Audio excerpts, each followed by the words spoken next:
Mitos posmodernos. Empezaremos explicando un poco sobre cómo es que surgieron los mitos posmodernos. En las sociedades primitivas, los mitos representaban el fundamento de la vida social y de la cultura, constituyendo un modelo ejemplar del comportamiento humano. A su vez, los personajes míticos eran seres sobrenaturales. En las sociedades arcaicas, el mito era la única revelación válida de la realidad. El mito se logra crear por medio de los sueños y de las fantasías que el hombre genera en la zona más oscura de la psiquis. La psiquis es el conjunto de procesos en la mente humana, ya que ésta no tiene límites. En la posterioridad, los mitos aparecen como ideas articuladas en forma de verdades absolutas e incuestionables.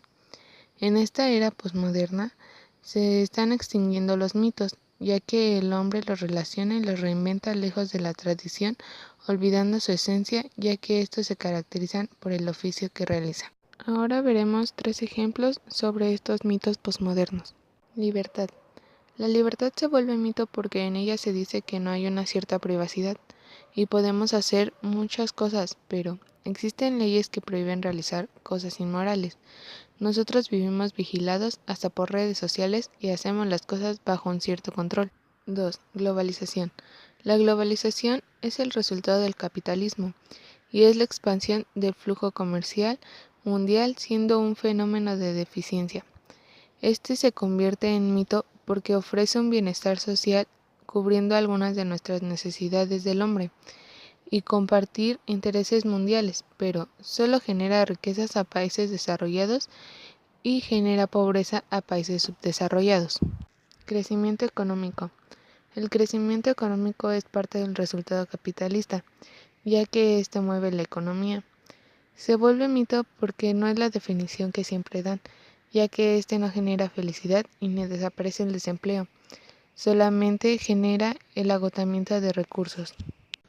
Comenzaremos con Giambattista Vico, filósofo de la historia italiana, nacido el 23 de junio de 1668 en Nápoles, Italia, y muere el 23 de enero de 1744 en Nápoles, Italia. Desarrolla y sistematiza la ciencia nueva, donde junta hechos, palabras e ideas, siendo esta el arte de convencer a partir del lenguaje. Vico encuentra en los primitivos la clave para la comprensión de la historia eterna, es decir, un acontecer que se repite cíclicamente. La primera fase, Vico la llama época de los dioses, poblada por hombres incapaces de comunicarse mediante un lenguaje articulado constituido exclusivamente por divinidades. Sigue la edad de los héroes, donde se empieza a generar un verdadero mundo humano, sustituyendo a los dioses por figuras heroicas en relatos mitológicos.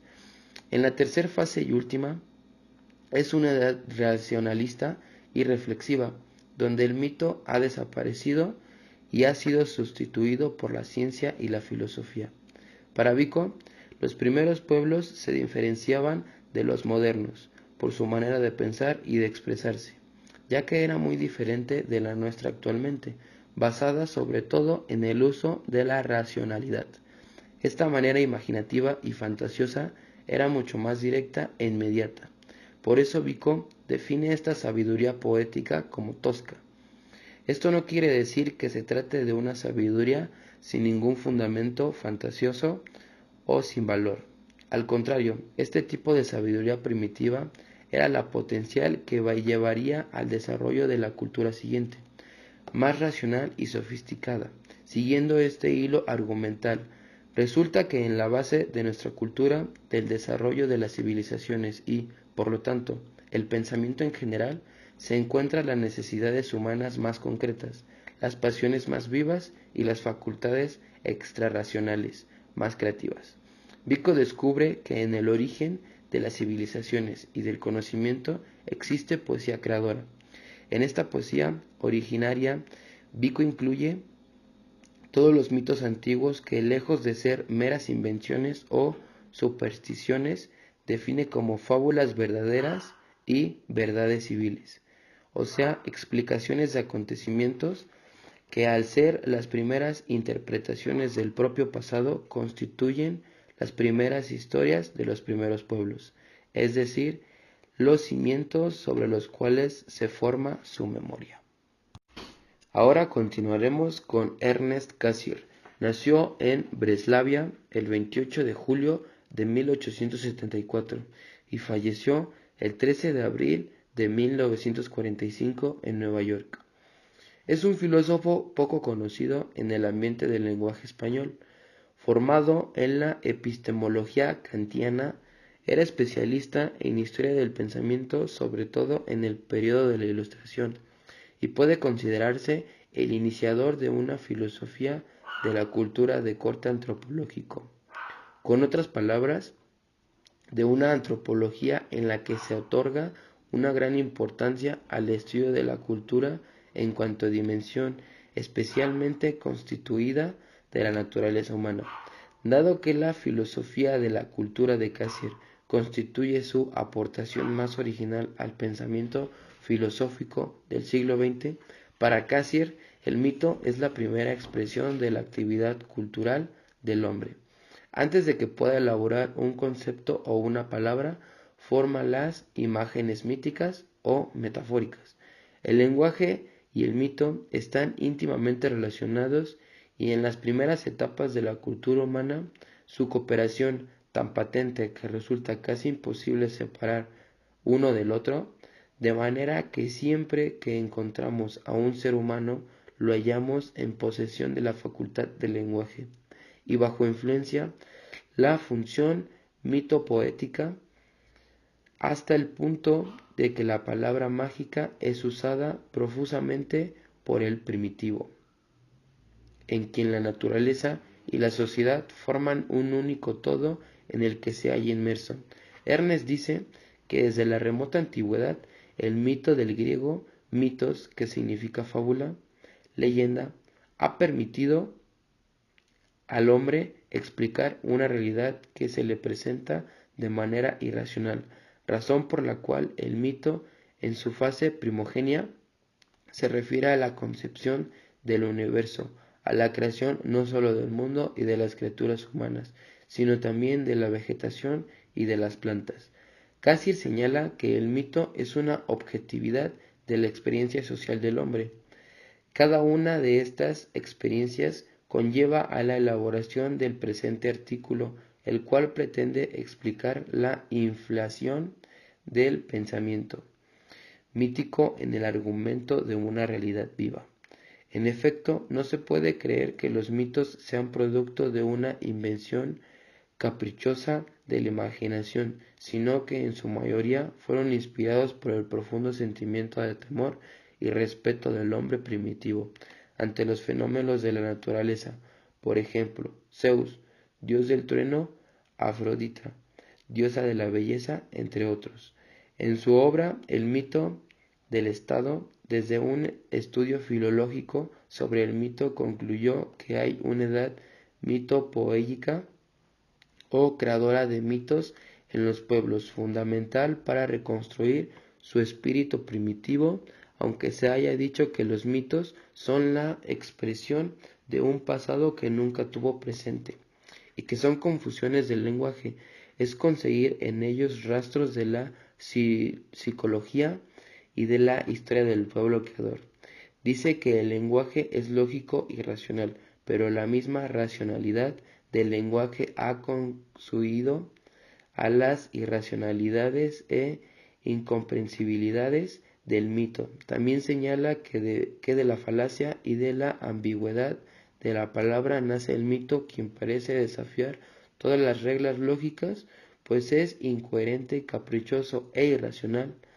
Asimismo, Primitiva era incapaz de comprender la interpretación literal de los nombres metafóricos, y fue esta incomprensión mala interpretación la que condujo al culto de los objetos conspicuos, concebidos como persona desde la adoración de plantas y animales hasta las fuerzas de la naturaleza. Finalizaremos con Walter Benjamin. Nació el 15 de julio de 1892 en Berlín, Alemania, y falleció el 26 de septiembre de 1940 en Portbú, España. Filósofo y crítico alemán. Walter Benjamin, en su obra Crítica de la violencia, menciona que el mito es una forma prototípica. La violencia mítica es una mera manifestación de los dioses. Sin duda, no es un medio de sus fines y apenas manifestación de su voluntad, sino manifestación de su existencia. Porque la función de la violencia en la instauración del derecho siempre es doble. La instauración del derecho ciertamente aspira como fin determinado a la violencia como medio a aquello que se instaura precisamente en tanto que derecho. La instauración del derecho es sin duda alguna instauración del poder y por tanto es un acto de manifestación inmediata de violencia, y siendo la justicia al principio de toda instauración divina de un fin. El poder, en cambio, es el principio propio de toda mítica instauración del derecho. El mito tiene sentido por sí mismo en cada uno de sus complejos cerrados de leyenda. En cambio, la historia no en su obra. El mayor monstruo, los celos y Herodes y Merein. Menciona que lo importante es que distancia se obtiene el sentido actual respecto del antiguo, y como la distancia respecto de la antigua interpretación viene a ser una nueva cercanía a aquello que es el mito mismo, desde la cual ese sentido nuevo ofrece inagotable y nuevas búsquedas. En otra de sus obras, Edipto y el mito racional, menciona que en el mundo del mito es mucho más joven que el de Kafka, frente al cual el mito había prometido rendición. Solo sabemos esto: Kafka atendió la atención del mito, como siendo otro Ulises en su narración de las sirenas. Ulises está justo en el umbral que separa el mito respecto del cuento. La razón y la astucia han ido añadiendo sus fintas al mito, cuyos poderes dejan por lo tanto de ser invencibles. El cuento es el relato de la victoria lograda sobre ellos, y Kafka escribía cuentos para los dialécticos cuando abordaba sus leyendas. Conclusión. Para concluir esto, relacionaremos la explicación sobre los mitos posmodernos y los autores seleccionados. En los autores mencionados anteriormente, la relación creo que es clara, ya que cada uno explica e interpreta cómo la sociedad está y estará muy metida con los mitos. Pero no solo eso, sino que aún en la actualidad seguimos creyendo en cosas que ni siquiera van al caso, como son en dioses que no tienen ninguna representación física en este mundo. Por otro lado, en los mitos de los que hablamos están apegados a la socioeconomía. ¿A qué nos referimos? A que el gobierno nos está controlando por engaños y mitos que nos hacen creer por un mejor cambio de gobierno, un mejor desarrollo económico y una mejor infraestructura. Pero no hay que dejar atrás que la religión, valores, normas y leyes, entre otras, que nos rigen en este mundo, ya que esto nos prohíbe seguir adelante por explorar y descubrir lo que realmente está pasando en nuestro alrededor. Porque, sin darnos cuenta, hay variedad de acontecimientos, guerras, inseguridad, desigualdad, entre otras, que la mayoría de las personas no son capaces de razonar. Desde mi punto de vista, los mitos nos van haciendo desde la perspectiva en que los tomemos en serio y los apliquemos, ya que de ellos depende nuestro futuro. Es decir, que si creemos en cosas que nos dicen, el hombre va a seguir en busca de su felicidad, no aceptando que está en una mentira. Pero el hombre es así, buscará una cosa u objeto para convertirlo en seres supremos. Siendo así, que la sociedad vuelva a ser primitiva. Otras cuestiones dicen que el hombre tiene que creer en algo para seguir adelante, algo que lo haga sentir que lo va a ayudar, lo quitará de sus problemas, le dará todo lo que busca, siendo así que sea un poco racional. Porque yo creo, pienso y afirmo que el hombre depende de sí mismo. Se propondría cualquier cosa sin la necesidad de ponerse excusas, lograría infinidad de cosas sin la necesidad de creer en algo o tener mitos.